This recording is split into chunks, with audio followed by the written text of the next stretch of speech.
Balamu oba mwami Balamu nyini redi yeyo mukwano gwange nnyo. Ekyokubiri era jjo Anko Balamu ne mwami Tamale Mirundi babadde Sheema nga banoonyaza Jene Kakalulu. Ate nga nange ndi member wa Jeno MK Movement. Ndi member waayo. Era zeepagira nnyo Jeno Muwoozi Segera olw'ensonga zange. 1. Mutabani wa mukulembeze wa ggwanga. 2. Jeno Muwoozi talina kye yali ankoze. 3. Mugagga. Manyizo omuntu kasita abanga asingako ku sente musembeza nnyo. Kakati n'olwekyo ekyangano genda ku radio 4 because bali bawadde Frank Antambi program. Ngera abafirika we muta respecting and knowledge ne munyiza Frank Antambi. Sisobola genda ku radio 4 nga sina contract. Ekyokubiri bannamawulire bammwe tebali ku level enkyaza. Obwo bwala bwe nalabye simanya Sugar Black. Obwo tebukyazanze. Temunnatuuka ku level mwaba radio fe ekyazanze. Njogera n'abajournalist batono. Kakati ebyo bye mukola program nga mukyamuukirira ne Kaye Wisdom ebyo by'okukyamuukiriza. Nze sibyembeeramu. Nabagamba mwagala nzije ku radio 4.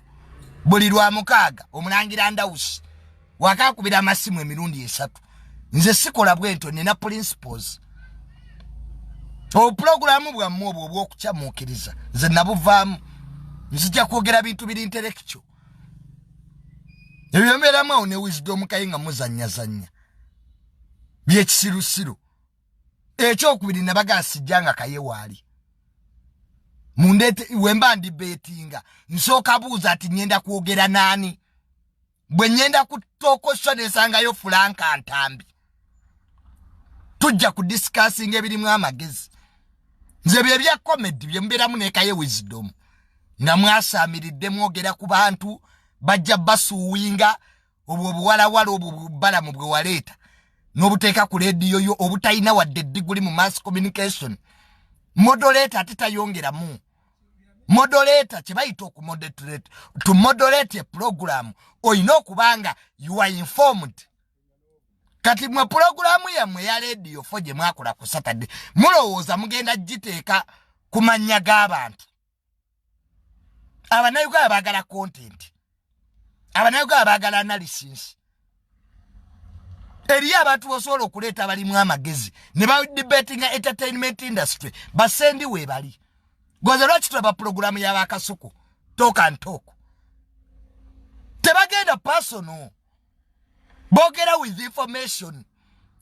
Kyovale banga talk and talk y'abakasuku abantu bagiraba. Naye akati mwe aba radio sibanyi mwami Balamu kyogenda ku abaana beetaaga orientation y'abo abawala be nalabye. Bachamuukirira okyazizza Kaye tali informed. Kaye yeetaaga guidance wisdom. Yeetaaga moderator ajja mugamba komaawo. So si bya kuchamuukirira byembalabamu. Bajja basuwinga. Mainstream tebanga Facebook. Mainstream si TikTok. Kaye mwe buwala mwe sibanya Sugar. Kayize otwale ku radio abawala bankyazenze. Omuntu yekali ku level ekyazanze ye kungu. Ku radio 4 kungu asobola okunkyaza. Zisiri level za mwezo z'okuzunga ku radio. Nabagamba we muba mwagala nkole show ku radio 4 mwami Balamu ankubira essimu. So si mwe ba manager. Zisogera na manager wa radio. Kwa ba manager batono nnyo ku radio aba bavuga emmotoka gyenvuga. That's a fact. Ba manager ba radio batini nnyo abasobola ovuga eno Subaru gyenvuga. Kati oba oleeta Bulandi nti ndeeta Technocrat Junior ku radio wabaawo ebigenderako nyenda debatinga nani. Nze obwo program obwo bwamalwa nabuvaamu. So tondeetira obwo buwalawala sibanya Bulaka Jole sibanya Bulaka Sugar abo tebankyaza. I don't debate with those. Maze ku social media emyaka egyo. Nina following all over the world. Sikyanonya publicity. Anybody who wants to capitalize, to legitimize your idiocy on my brand, sijja. So gwe eyankubidde sibanya gwani. Omulangira Ndawusi. Tero Balamu tukolomi. Balamu ayine namba yange lwaki tankubira. So gwe toddamu kunkubira. Gwe toli mu level enkubira naawe. So mulangira kati gonkubira nzijewa. Mumanyimwe mumanyira abantu gamba nyini radio Balamu yabankubira. Balamu knows me, I know him. He's a good man. Netude tulobo buwala bwa mubo bwe muwe emirimu mu arcade. Mbu Technocrat Junior mbu suga sibanya bulaka suga ncha. Oba kyaza bakaye we benkana na bentegeera. Nze bannamawulire wana abankyaza nze am very spectacle. Era mbeera Kasuku live. Kasuku is a senior journalist. Saimo official kwembeera senior journalist. So ku radio phone mpozi mumpe kungu. Nemujewo obuwala bubu sibigere butu bidamuna kukubira simu zammwe. So you tell Mr. Balamu to call me. If you really want me to come. Ebye mwamanyira Frank antambye ebyo. Mumulese ate mumumanyira. Ate muchenyumirizamu. Bana banikati nali nabagoba. Eyo simanya anikati yeni BS. Nali nabagoba. Basanga wano ewa misa ndi mukulya mmere. Ne bamwe nabagoba mmwe. Ne bangati ya gwe watutegeera obubi. Mmwe katubabuulireko ekintu kimu. Zine sente n'obulamu omanyi Uganda mumanyira. Nze bwe nali tandika Facebook nga tandika blogging sina gwe nebuuzaako. Sina advisor. Kae gwe tobeereyo n'osinikirako ebinnyo. Nze femu sijijje ku radio. Ebyo byamufunako 5 minutes of fame. Mbadde mu kintu kino emyaka 4. And of social media njitegeera. So don't use me. Ekyokubiri oyo Kaye twamusonyiwa. Era gwe Wisdom Kaye woba oli eyo ngooza ati ogenda twogerako ne Frank Antambi twakusonyiwa dda. Tetulina budde. Gwe toyina mulimo. Ffe tuyina. So twakusonyiwa Wisdom. Tewali twakusonyiwa. Era kakati muno oli waddembe n'okomawo tukole programs. Kakati woba ku radio fogwe Kaye ng'okyamuukiridde n'ebyo ebiwala simanya bulaka suga. Spend more time okola program eziri informative. Mino social media ekyuse. Abaana basoma tunuya Frank Antambi. The way you articulate issues. Tunulira bule. Ebyokulekana bijja kuggwa. Pozi woba yagala byakuwemula gende no ku TikTok. Ewali abaana babanaku. Manya abaana babanaku batufuukidde ekizibu mu ggwanga lino. Era nze omuzadde ali eyo nalabye bano abagamba MC Cats ne Fifi the Queen. Mbu abaana muboonoonye bunaku bwe bukwogeza. Omuzadde alina sente labirira omwana wo. Omwana wo muwera ifu. Teri agenda kwagalira mwana nga gwa muzaala. Ebyo ebyekisiru obwo obunaku bwammwe. Kwato ina zigula iPhone. Leka abayina sente balabirira abaana baabwe. Nkigamba nnyo abazadde. Omwana mutwale mu ssomero ly'osobola. Kwato omwana wo omutwale mu ssomero ly'osobola. Ffe twasomera mu masomero ga bbeeyi. Ng'abaana b'abagagga balina ebizimbe. Omwana ng'asasulamu akafiizi. Nga tebasobola mugoba. Kakati gwe bw'oba nnyoka akyakutwalira ekipooli mu kaveera noonya amasomero g'osobola. Abazadde you are traumatizing your kids.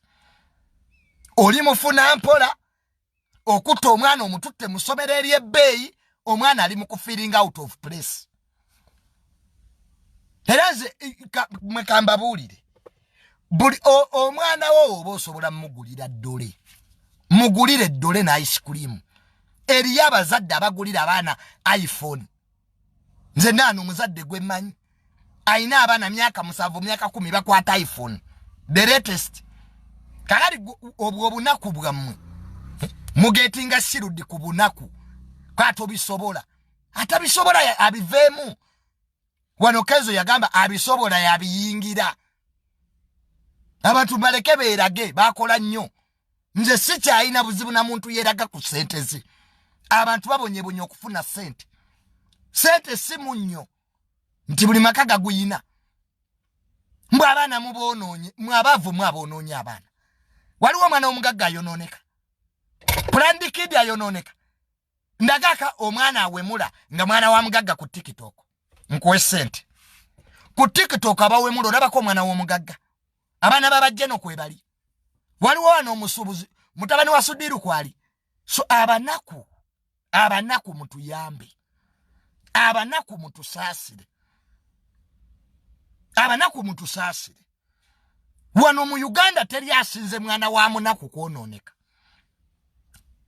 biri oku ku TikTok obiwemula n'okigamba kaakati gwe owemula abantu olabikwata ne babitwala ku polisi nga byetonda. That's a typical African child. Abana babagagga bali Bahamas yiyo goza Uganda ye abagireetera gwe bana babagagga genda Zanzibar kuwumula gwalebeko mu UNEBumbu mwana minister yatulidde wano PLE gwalebeko mwana minister mu senior Foliza Roots senior 6 results walebeko mwana wa speaker bali mu America they are busy ababana kumwa abasiba muzunga muri Mbasajja simanya wasika simanyo ina amazi so n'olwekyo bazadde bananga abali eyo ng'oyinamu ku sente omwana wo muwe buli kyayagala naye bw'ova mu nsi eno nkulayirira ne waba baganda bo bayinza obutalabirira baana bo so abazadde temwekubako njawulo mbalaba nnyo ng'omwana lwaki bamukolera birthday bunaku bwe bukwogeza naawe owo wandizimukoledde kakati kwata obunaku bwo omwana wo birthday bwetuuka mugulire keeki ey'ebitaano tugyeko akamanyiro leka abalina obuwumbi bagulire abaabwe ng'omwana ne bamuwa success card erimu sente bunaku bwe bukwogeza naawe kyewandiyagadde eri omwana atayagala vuga mmotoka nnungi wali ayagaliza mwana we kirungi mutujjeko obunaku omanye ekiri mu ggwanga lino abazadde abamuli banaku nze temulaba the relationship I have with my dad mbujjuta amale omwana omwonoonyi ati be bazadde abanaku Johnny y'omwonoonyi teye omwana omwagala nnyo abazadde abagagga if your parent has money kitegeera ekintu ekyo weeyagale okitegedde ekintu ekyo so abaana mubatwale mu masomero ge musobola nze nasomera mu masomero g'abagagga I know how to traumatize nze mamange olumu yajja n'obusera mu kicupa mamange yajja ku viddi n'obusera ng'abutadde mu kicupa namwekweka nempita emmanju ne mugamba maama gwe guba gusembye okunkyalira n'ovakedo mamange yajja n'ovakedo amusibye mbu Junior olya ku ovakedo asibye obusera mu kavera ne mugamba mami saa kunswaza ku ssomero abazadde abamu temulina mamotoka omwana omukutu omututte mu ssomero ery'ebbeeyi ojjidde ku bodaboda omwana wo omuswaza they are traumatized by the students omwana n'afuuka talk of the school mutwale mwe bazadde mwe abanaku abali kuno mutwale abaana mu masomero gye musobola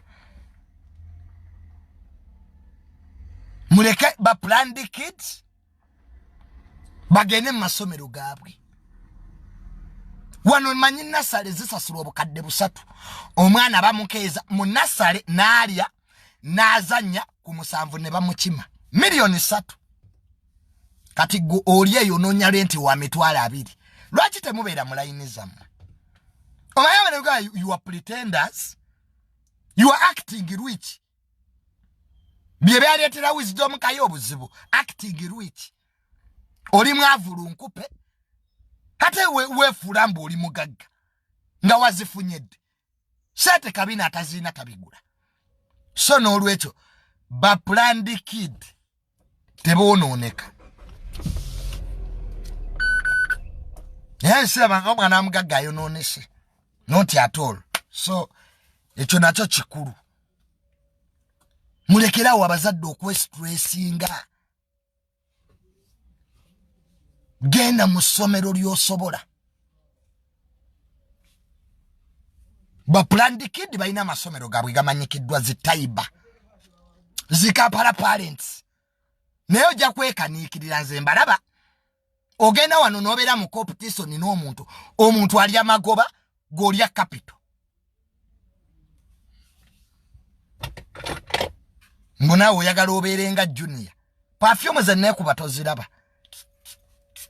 zino perfume ziva mu America doni zera yazinsindikira omaze okugula perfume ye ey'omutwalo wali mu kikuubo wenna owunyanga olukusensi munaawe bakuwa entebe mu bbaala ojja tegeera manya ekisa eggwanga lino abanaku mweyongedde ate abanaku temwagala bagambako oya notula Junior yavuga Subaru mpya $6,000 ejja $. Mbunange njagala eya Junior ojja kutunda ebijja byewammwe bagende bakusiba obwerere beera mu layini yo ffe tugenza okulanga sente weeziri era nze Junior tompulirangako mbwawo nembonaabona n'ensula enjala nze simanyi nnaku bwetula zisulangako njala kati netto olwekyo mbu Junior olina okubonaabona sijja manyi mubeereyo mbu Junior ensi ekyuka nyoko bwe yafa enziku nga teyakyuka enaakyukira ku nze ze bayize saa kummanyiira kyokyo mbeerewo nga mukimanyi nze sikyeguya nsi ensi yenneeguya sikyanoonya bantu be bannoonya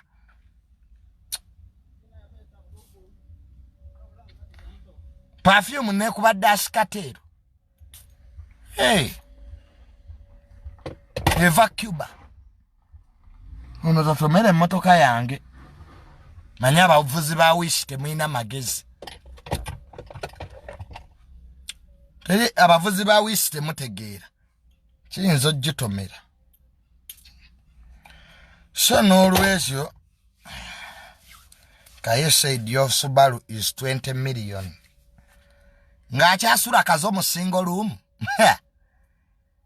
Wisdom Kaye agate Subaru yange ya $2,000,000 yasula ekazo mu single room asasula sente meka semitwala 25 abanaku n'okwessaawo nenga Kaye twamusonyiwa Saba radio fetch mu kitereeze don't open up on me because I refuse to come kitegedde I've worked so hard for this name so gwe eyankubidde yani omulangirani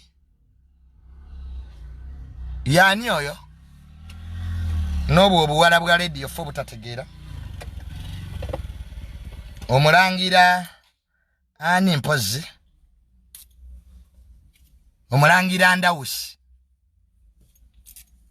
nasikola na programu za radio kumpa putwa oyo Kaye yennyini yavumanga balamu kati ali ku radio ye awe kivuuka ekyo kitegeera tovumanga muntu ate noddayo neera bunaku bwe bubatambuza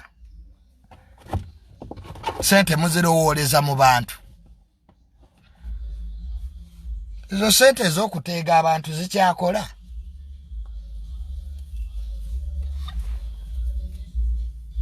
ani akuba banana bannange omunaku abonebonedde mu ggwanga lino mponye ne bagenda so awo nga nvuddeyo nina ka video akalala era ke nalabye akabadde kasaturating ennyo ku social media ng'abantu bakubya ab'amagye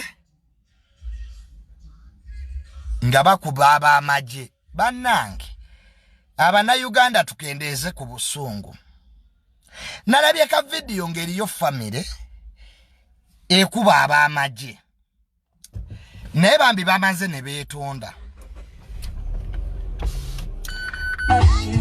Sebo omwogezi w'amagye mwami Felix Kulayigye. Family ye yarabikidde mu katambi ng'ekuba ab'amagye mugisonyiwe babadde tebamanyi kye bakola. Naye nabo tubanoonyereze bayinza okuba nabo balina obusungu. Wadde kale kibi kye baakoze. Tokkirizibwa kukwata wadde ku kitogi ky'omusirikale. That's terrorism. But that's what treason. So bavuddeyo ne beetonda. Kakati omwogezi w'amagye mwami Felix Kulayigye bambi tubasonyiwe. Ate ekyokubiri amagye musomese abantu ebintu bino nti amagye we bagadeployinga civilian takkirizibwa gende wala disi. So n'olwekyo abantu abo b'ekikola kye bakoze ekyokulumba ab'amagye. How can you disarm a soldier? Era ab'amagye era mwami Felix Kulayigye mu buwombeefu jeno mubawe emidaali. Ab'amagye ababadde mwaka akatambi mubawe emidaali olw'okukuuma obuntu bulamu. Bannanga ab'amagye abo bayolesezza professionalism. N'oyagala okuggyako omusirikale emmundu. Omusirikale bamuggyako emmundu. So muteekewo emisomo. Let the army educate civilians. Kwa tujja funa ebizibu. Enjaga yeeyongedde. Amayirungi mangi. Omuntu omusange ennaku zino ayomba n'ow'amagye. Eno gaba Uganda tubadde ki? Gende ewa kamanda. Amagye gayina line of command. Bw'olaba amagye nga gali ku ttaka lyo nga baga deployinze gende ewala DC yakulira security ya district. Gende ewa DPC ku police. Omugambo wange waliwo amagye agali wano. Zonna emmundu ezibeera mu kitundu ziba waasi wala DC. Wabula gwe civilian tosanga ab'amagye n'otandika babuuza ebibuuzo. Mukola ki wano? Nobakwata amataayi. You are going to die. Kano mbabuuliranga mukwano gwammwe. Ekyo nkire essaawo. Alien Skin yakoze ekibiina. Fancon Unity Platform. Alien Katonda alyokanga n'akuleeta. Ebyana bya Nupu bino byatuwemula obwedda. NUP mwali manyi nti mwabasinga okuwemula. Banange Alien osaana kirabo. Otukubidde NUP. Alien Skin. You are God sent. Ekizibu kyokka ky'olina kulya nkwacyo. N'eri enkwacyo zo ne principal naye munwe wanjaga. Alien Skin weerire enkwacyo yo. Bukyanga NUP muggula lutalo. Kuluna Alien yabalemerera. Sebo. Ettala lyange tolyesigama. Ery'ettala ligula miliyoni 4. Ligula injini ya lawumu ne spasio. Neligattako lakitiki. Manya Abannayuganda temutegeera. Tosobola kuyita erinnya emmotoka yange togikutteeko. Nze kigenda okunzizaayo ngule lawumu. Banaku. Omunaku waba tayise ku mmotoka ya bbeeyi gikwatako tabanya nti agiyiseeko. Biri wano bikwata ku side mirror zange. Eno side mirror yange egula paso. Egula emipiira gya paso ena. President Museveni lwaki takwata abanaku n'abawa ebibuga byammwe naffe abagagga ne tubeera mu bibuga byaffe. Omunaku buli mmotoka gy'ayitako ayagala agikwateko. Kale ki ekimukwasa ku ttaala lyange? Wano Wisdom Kaye yabbadde obutaala bwange. Oyo Kaye Wisdom si yabba nnozo agitutte walooza faani. Toyitulooza nti Kaye muyina ne ku ssente naye temuyina. Omunobba faani ya radiator gwe Kaye. Kiraba nga kyasaamirira. Eno giyita hali ya yenkadde. Omuntu ovuga emmotoka olinga avuga ekiyungu. Mune mutaani wa mulaalo yasamira muli. Waliyo omulaalo omwavu.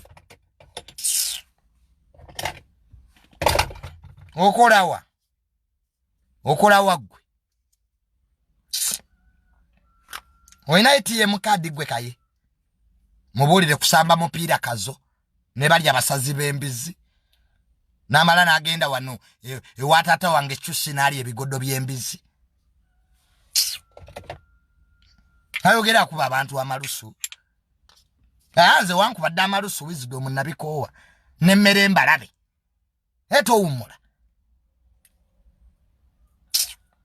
Omuntu osula eri kazo mazzi.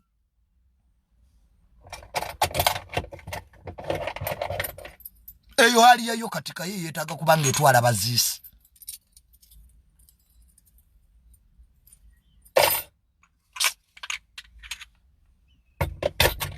So alien kati Wisdom chechi kuvumya alien. Alien wasula yasasula we makendi. Ebyapa abiyina. Gosula kazo mu single room. Ate abantu abamu wakule entalo ze musobola. Kati eni yupingo jeke nugu yoka. Checha alichibavumya alien. Chichi kamanyiro. Abana kumujja mu manyira abantu. Alien skini mwaba muleto kuyimba. Enyimba zaina go waziwandika. Abana kumumanyira buli omu muloza mumumanyi. Alien skini yazo wano tumulaba. Musajja atu yali makanika. Yajja mu bwavu mumubuukira. Musibanya alien ovudde mu struggle ki. Ene yabafere bano babobo wine. Abera magere mu bigerenga ali amputa. Muna freedom fighter. Mama nyini abeni yupi mwatugamba Museveni tajja kulayira teyalayira. Oyo nyini principal wamwe. Natuga ati President Museveni tajja kufuga taliko myaka 3. Nemutugamba bulungi nnyo nti President Museveni mwina aba America baliwa. Oyo nyini principal. Musibanya twina aba America bajja kujja bajjeko Museveni baliwa. Nobibuuza n'amaaso ne gakuluma. Mmwe temujja kwasamira ku bantu. Ezo zitwagoza mumugere muzibere mune family zammwe. Sifa ababagana okusoma. Wano muzza mumanyira abantu abaana b'eni yupi. Nga abantu babasiriikiridde mpaka emwagwa kwali yeni. Atayina kyafiirwa. Baba tadde wawe mujja. Tori yakiri kirumbuye. Omutego kyenkwawa za Wisdom Kaye. Ara ekiziro kya full figure. Oyo lumbuye. Kuluno bukyanga muzanya propaganda.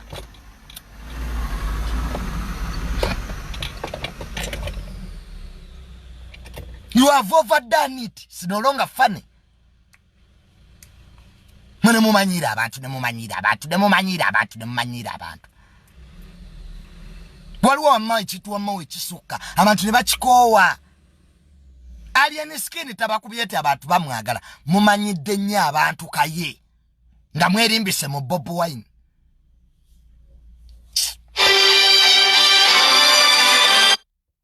Nzo kuvumira na nkubira ate weeyukke. Ndi ku live nkubira oli Bungereza. You are in UK. Kwenyinzo kuvuma gwe. Oba nina kye wantwalira. Nze abantu bebali muzijeko lugezigezi. Kali gowe UK kikukubisa simu kusawa zino chechi. Oba tatusiriwo. Kati agala kulaga banne nti amanyi.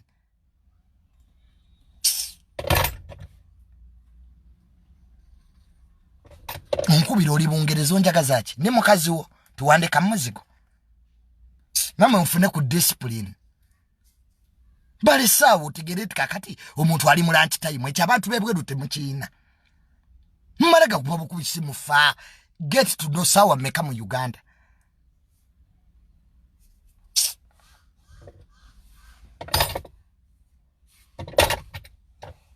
Nze yata Queen sinze ya muta. Kati cheche nkubisa amasimu bwe kati. Mulimba nnyo nammwe muyige kumpisa. Bwe nafuuka serebu nazza musango. Bwe nali sinaba kumanyika nga mwali temugankubira. Ze muzijeko olugezigezi. Ani mwagala nnyo okutijja. Banayuganga nga mutijja. Mutijja ate muyima bubi. Omuntu yima obeeko wookuma. So, alien webale, we are with you. Ejogo lya principle lijja kubaako werikoma mwe buli kirungi kya Bobi Wine buli afunawo ekirungi oyo alya mu gavumenti principal se wabagende wa genocide nga tabagamba bino birubongoya mubere mu struggle y'abasiru President Museveni agenda vaako kati gwe Museveni akulabira Museveni ajja kufa Museveni agenda fanga president ekyo kakibabuulire prepare for state funeral not a state handover jano Museveni oba omutunulidde alabika agenda owaayo obuyinza olaba abumye mutabani we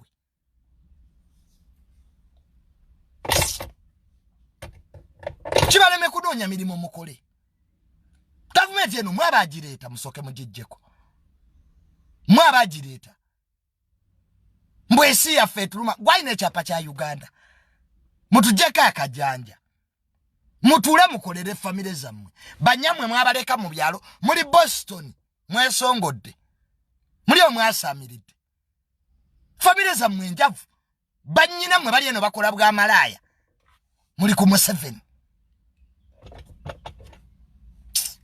baba nakumwabaki gwerezo yakukiriza ko logate ekitu kino kankireke nkole ebintu ala maaso nga sitwage vaawe eddawa kono Bobi Wine omufere kikinopo kyetabalimbye gano gonna ababaka Bobi Wine be yaleta gali mu parliament gali ya buli sente gonna gagawaddawo embuto ziri eno mboli muli balesoni tuli baleti hu liberation yeri munsa woyo obugagga yeri liberation munsi obwavu komera tuina makomera ago tuina kibeta economic slavery ekobereri ebyenfuna eryo binyo nga buli kyoyagala osooka kusabiriza ne tujja ne mindset slavery ekobereri obwongo nga tewetegerera kyekiri mwene yupi ne tujja tubeera stupid slavery obugwagwa n'obusiru n'obutooletole eryo nalyo komera omusiru tamanya nti musiru aye tamanya nti tamanyi gega baluma mwe abana Uganda keera ku makya noonya omulimo tuuza akajanja ko wansi eno Uganda nene n'okusinziira ky'omanyi by'omanyiko byebitono ebyo mbeera wali ekamwoca nga muli nga munwa enjaga ne muli emirondo ne mwati mwagala bwa president entebe y'obukulembeze wano President Museveni nga yafudde kati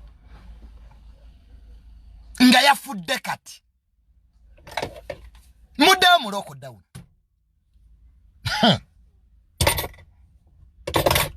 nno muzanyire ku bukulembeze kayo Bobi Wine nga afugani naye mutunulire Bobi Wine Bobi Wine taina plan B yalagawa ye alien plan B alien skin yazo wanunga tumulaba alien skin taina gwe yabba byonna byayina mukisagwe ng'omuwala noti muganyo kola buli ayambukamu ola nawe mwali mummanyira mmwe nze ndi mutabani wa Bobi Wine gwe eno pajo jita ya nupu olinga amazi olavuka mmwe obweni yupi mmwe mwali mumanyiranga mummanyi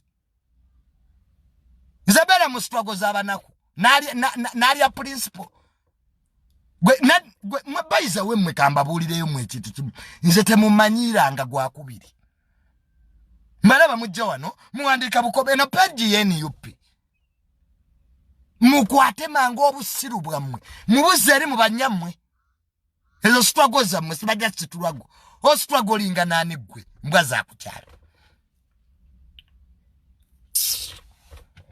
wano nava mweni yupi ne mngambo future ekomi mbute mujja kunda batemuliko nze nakowa blackmail you can't blackmail me nze sina kyenjagala kuba ninga alien skin ndayita kodda sina nnyo ndi mu mativu ebijanjalo mbiraba kama savu gulidi yebabonyabonya butasiima omuntu oyinawe emmotoka oyinawe ettaka oyinawe akayumba odduse bweru okuba ekyeyo butasiima bwe bubabonyabonyeza omuntu beerako nekyoyina osiime naba negwa temusiima buli kimu kyagala gwasuubula gomesi gwatunda ice cream gwe buli business ogirimu. That's why you have become slaves of your own self.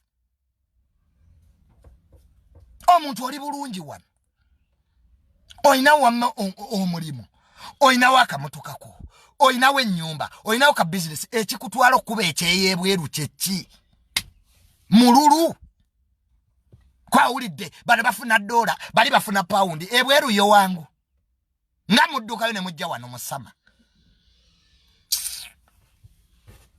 buli omu waali walabira ensi buli omu watudde walabira omwezi n'enjuba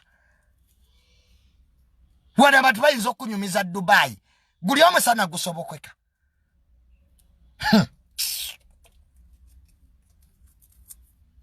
era kyovula bakadama nabeesonyiwa si kyayevuma muntu ali mu Middle East embeera gye mukoleramu nagiraba muli bubi guli omusana tegubeerekamu olaba guno gwa Uganda gwe gunjokya guno 25 degrees. So buli omu abeere waali teri kibavumya aliyeni butaagaliza buli avuma aliyeni nnugu olabye aliyeni akoze ku sente aguze wasula aguze ku Subaru ko aliyeni alina Subaru kati oyo walana waaki buli kirungi kya principle kwega buli kirungi kirina kuba kya family ya sentamu mwe temutumanyira zina maluka zetuvuga siza principle tetuli bakozi ba firebase mu buvubuka mu obunakunaku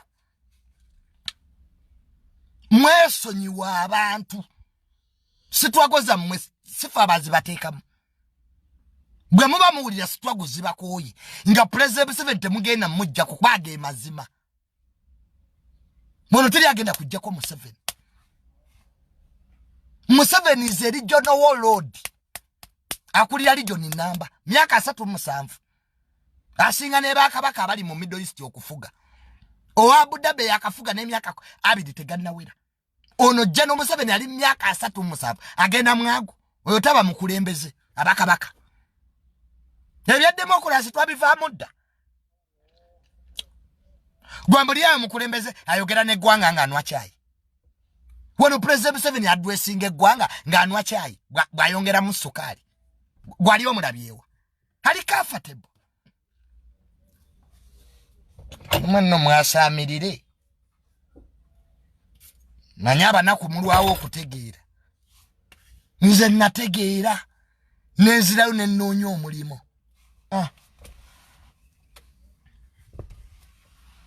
nene mudda ku aliyeni yali yabyani kumwena Kaye Wisdom osula kazo musingo lumu